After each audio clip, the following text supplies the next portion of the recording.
FMF, the finest premium Ceylon tea. Another episode, another personality, and we have a very wonderful guest in our studios. It's indeed a great pleasure to welcome one and only Sufi Dean. Hi, Sufi. Hi, Satya. How are you doing? I'm good, thank you. Good to see you. Finally, I managed to get you. I mean, I've been trying my luck to get you earlier, but I do realize you have been busy. This year's been a bit crazy. Why were you so hesitant to come and talk to me over here? I don't like being in the limelight. Satya. It's not about limelight, Sophie. We want to know more about you. We sort of understand there are a lot of things you're doing behind the scenes. You're not in the front line, although you were earlier part of the days. But coming back to those earlier days, you were in teaching field. You took the biggest risk of joining radio, our brand new radio station. What made you take that risk? Well, I actually enjoyed teaching, but I had found after 3 years, in my fourth year, I was You could have been a professor by now. No. You could have been a big lecturer, you could have been a head teacher, or even to a principal. Well, I've kind of done a whole circle. Well, I started as a teacher, and I was going to say the reason why I think I gave up the profession was in my fourth year I found that I was teaching third form, fourth form English, and I was teaching them the same text that I learned, that I had studied, and I thought mentally, same boring old stuff. I'm not progressing. I love my students, but mentally I wasn't progressing. And then I met William at a wedding. Wedding. And I must have made an impression on him because he then approached me to join the radio station. But it wasn't that there was a risk factor to it? I mean, joining, you had an established job. Yeah, in fact my father should have known me better, because when I told him I was thinking about this job, he said to me, why do you want to give up a established, regular, comfortable job for something that will close in 6 months? Oh my God! You were saying? That was the challenge, and he should have known me better, because you never say something like that to me. For me, when I think about it, I think this is the biggest risk somebody took.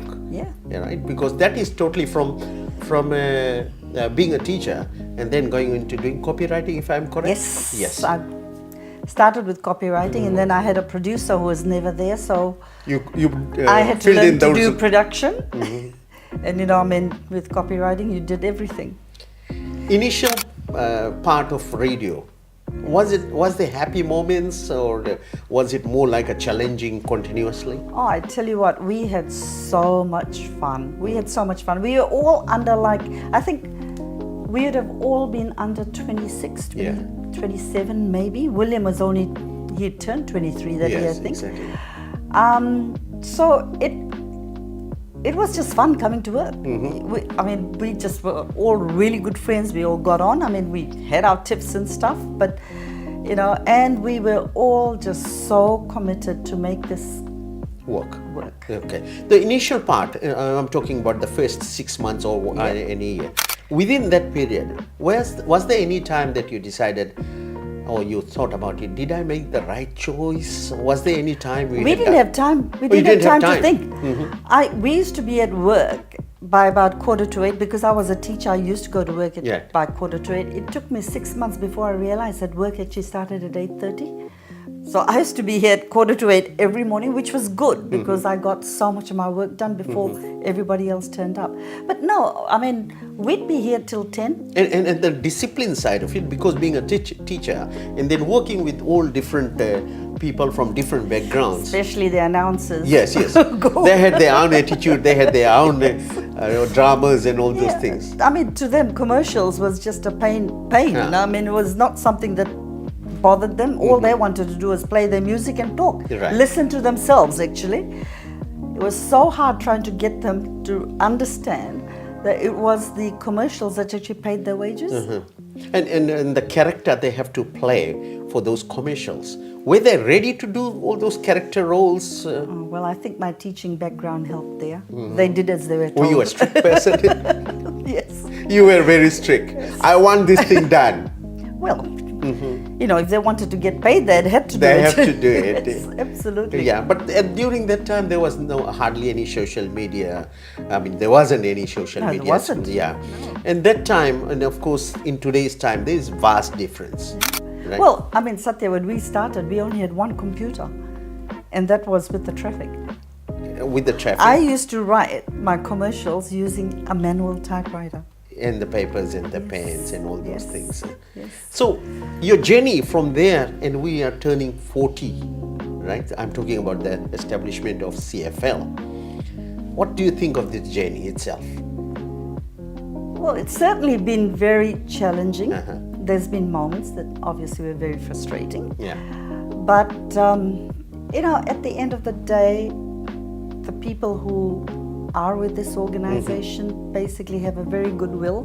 They're here because, like me, 40 years ago, they're having fun. They're enjoying it, because if they weren't enjoying it, they leave, which is fine too. Yeah.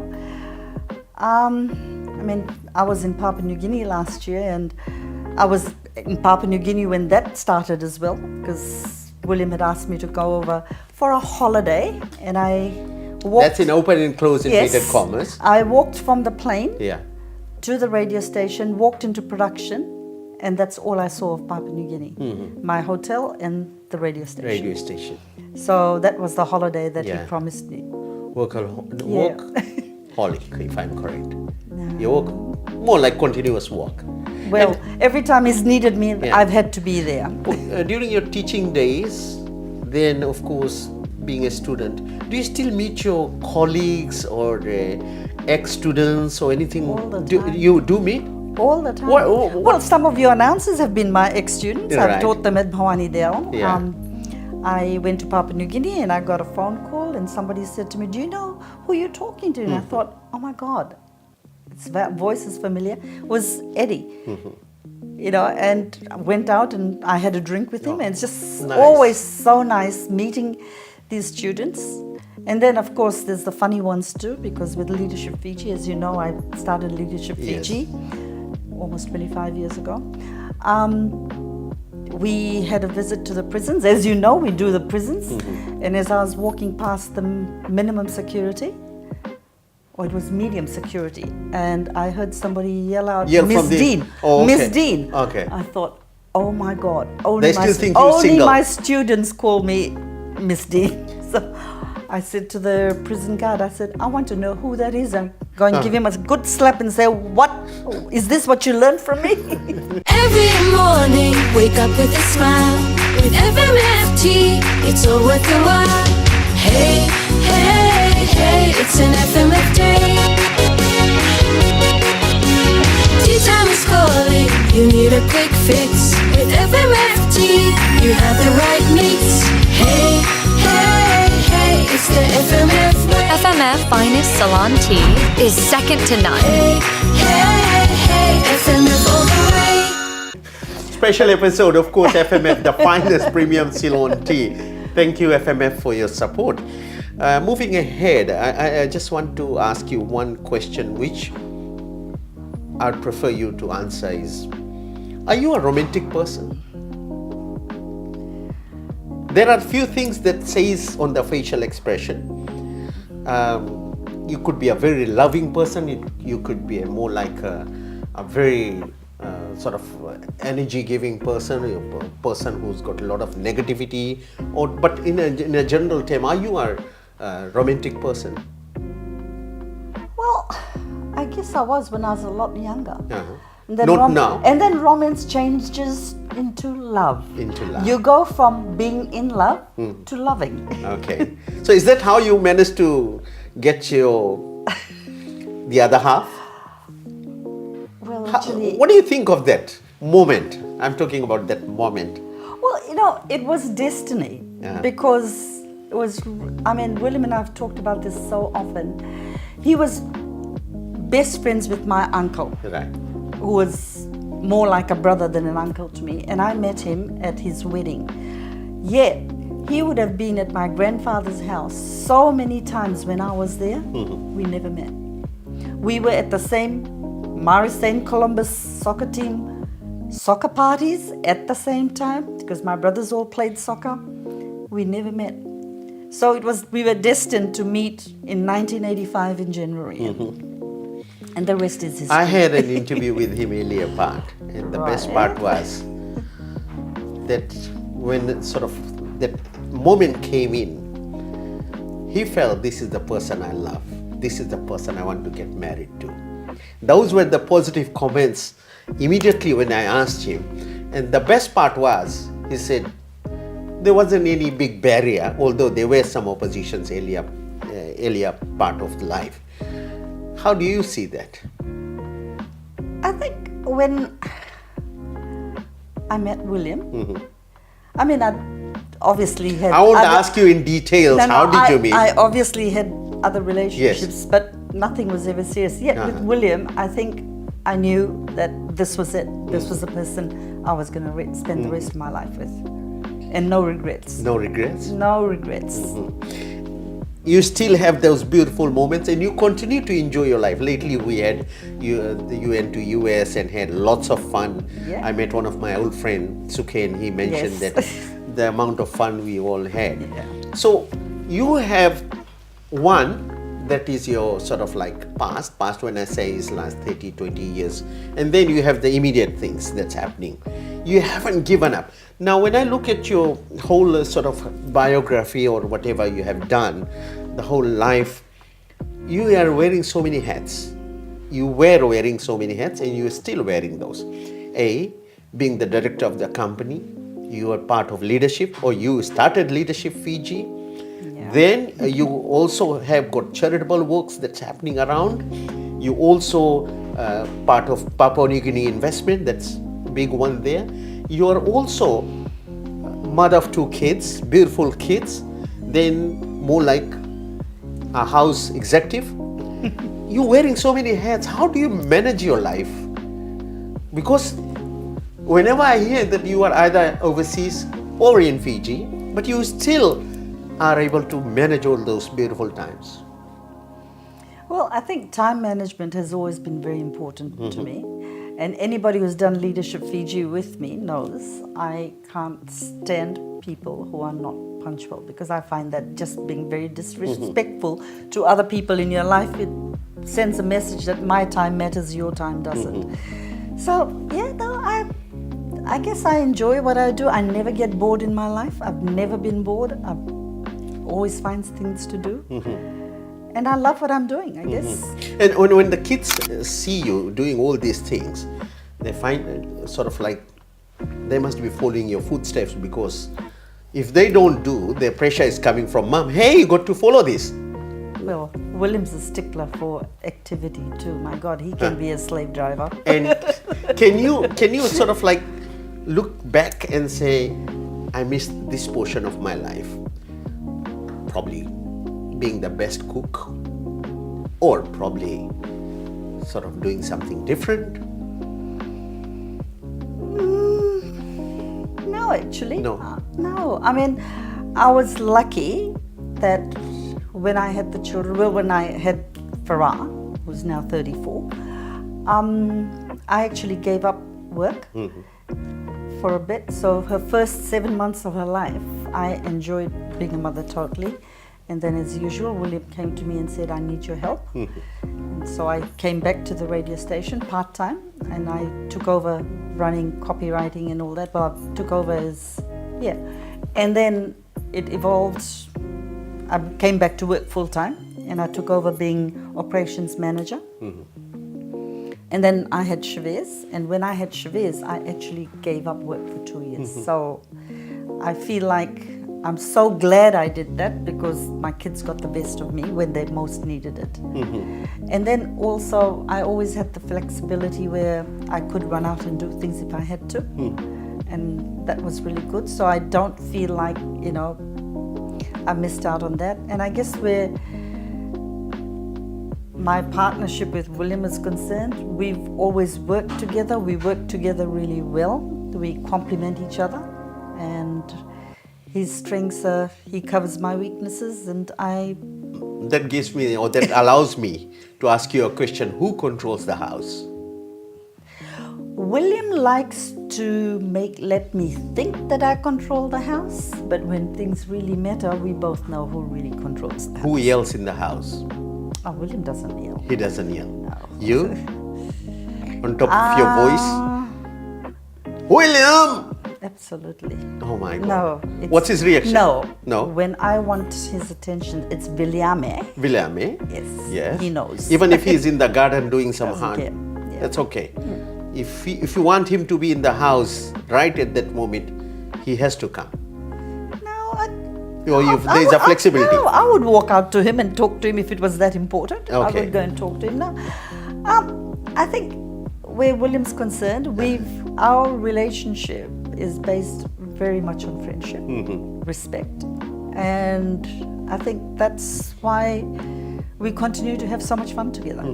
You had one of the biggest, I must say, odd times during 2000. Was there a scary moment, especially when you look at your family, when you look at yourself, your house? That moment, just explain a little bit about that moment when 2000 coup happened. Well, I think the scariest moment would Being have been, a housewife, I'm looking at you from the housewife point of view. well, for most of that time, because George Speight and Yeah. his men Men. were living literally across Opposite. the road from Yeah. us, we weren't living at home. Okay. We lived out of a suitcase. My children were with my parents. However, I could only spend so much time back there. So, I'd go and stay with friends and all that. And there were times when we actually house set for friends. Yeah. But the scariest night would have had to be the night that the TV stations got raided. Because we watched from our fence line these people walking past. And I remember William and I went to sleep dressed with our passports. And, But that allows me to give you some time to sip your tea. Yep. Of Thank course, you. FMF Finest Premium Ceylon tea. Thank you for your sponsorship. Are you a good cook? Does Well, William cook? no, he does great barbecues. Oh, okay. He does great barbecues, but I love cooking. You love cooking. I love cooking. What's your sense of your dressing, especially with the Indian outfits or the traditional outfits? I love saris. You love saris? I love saris. Okay. Yeah. I've got a huge collection of saris. Oh, Yeah. okay. I know a little bit I about nearly wore a sari today, actually. Oh, okay, you should have actually. I know a little bit about saris. Sometimes people make fun of me, but that's okay.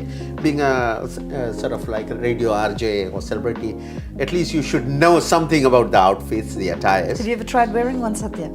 I tried to promote it No, but you by should, wrapping it. You should actually wear it so that you experience what it feels like being in it. I did one of the broadcast, and what they did was more like wrap it around me. I didn't mind. I said, being a sort of a character that you play, there's nothing stopping you. Of course. Yeah, but I know you can wear. It's all right. We wear pants. No, nothing Exactly. wrong with you wearing a sari. So with the sari, there is one you can sort of put your dupatta on the side. There is one you can bring the dupatta in the front. It's a and Gujarati style. Gujarati Yes. style. So one of those styles you prefer? I like the one going in, over on my the left side. shoulder. Yeah. And how often do you have chance?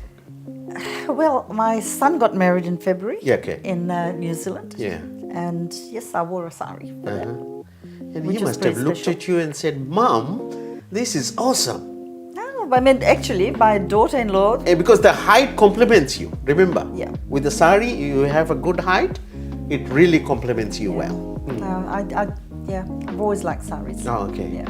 What about sort of like when there is a family gathering, and do you work out the menu, or there are other people who put in that effort to work out a menu? Oh, if it's for- at my house, it's always me. Yeah. It's always you. It's always me. Uh-huh. Even when I'm in New Zealand, I have lots of family come over there. Okay. So is it more to do with our traditional dishes, or is it more to do with some of the English dishes, or is it a mixture? I love Indian cooking. I do Thai. I do Italian. Oh, I do wow. Chinese, and obviously, European dishes too. Oh, so okay. I'm very flexible. Are you a sweet person or a savory? Savory. Savory. I used to be. I used to love desserts, but I don't know. I think Do as you get older, your do you taste change. do you have time to read, or do you watch movies, or any of those things that you? Yes, If you yes. have time. Absolutely. Oh, I used to be an avid reader. I Uh-huh. used to start a book and I'd have to finish it. These days, more I tend to watch, especially with Netflix and stuff. In the evenings I'll sit down and watch. I was watching one of those interviews where one of those Bollywood celebrities, he mentioned that for each individual person, out of 24 hours, you must take at least 1 hour for yourself. That includes either your exercise, your own planning, your own reading. Do you take out those kind of times, or Yeah, You will. every morning I get up, I go for a walk. you go for a walk? Whether somebody goes with you or not, that's besides the point. Even if I walk with William, I walk way ahead of Way him ahead because of I'm a very fast walker. Oh, okay. So yeah, and I hate trying to slow down to match other people. So we'll start off together and then I'll just take off. Do you get inspired by some people? Anyone who sort of like you love to follow the footsteps or anything like that? Well, actually, probably my oldest and one of my closest friends, Imrana Jalal. She's always been somebody I admire. The things you think, you think I can do things and pack things into a time period, that woman's superwoman. Sometimes I look at her and I think this is another Bollywood star. The way she maintains herself. She is beautiful. Yes. She is smart, and my goodness, Give my she compliment is- to her, please. I believe she's coming over Yes. next week. I won't see her, unfortunately. Okay. And, But we are catching up in Peru in May. Do you take interest in sports? I love rugby. You like rugby? Crusaders. Crusaders? All Blacks. Die-hard fans? Both of them. Mm-hmm. Yep. So is there a conflict, or is at times there is a big debate in the house when Absolutely, because William is a who die-hard controls the TV? Hurricanes Who fan. controls the TV then? Oh, we have 2 TVs. Oh my God. Though we do watch rugby together, Uh-huh. and it's always fun in the house when the Crusaders and Hurricanes are playing. Oh, okay. Is there chaos at times? Oh, absolutely. Uh-huh. Yeah. So who wins? Depends which team wins. Crusaders always win. Okay. And how do you feel today sitting with me, the very person you worked with the one time, or probably I was working Satya, I remember the day when you walked up the know, steps. I know. remember Let's the day. not go there. How do you feel when you heard that? Of course, I'll be taking the interview. You're talking to Fiji's one of the Satya? biggest celebrities. I was probably one of the first people To you recognize- got to know Yes. at the radio station. Yes. And I tell you what, I am so proud of what you've achieved and what you've become. Thank I mean, you. And I want to say I can take some credit for that too. Definitely. We can always share those Yes, credits. Absolutely. And it has been a very proud moment for me doing an interview with you. And it was, although it was tough to get you here, but today I can say very proudly I have achieved whatever I have thought. It was a pleasure having you in the program. Thank you so much. I hope you enjoyed. Thank you, Satya. It's been fun. Thank you. Yeah.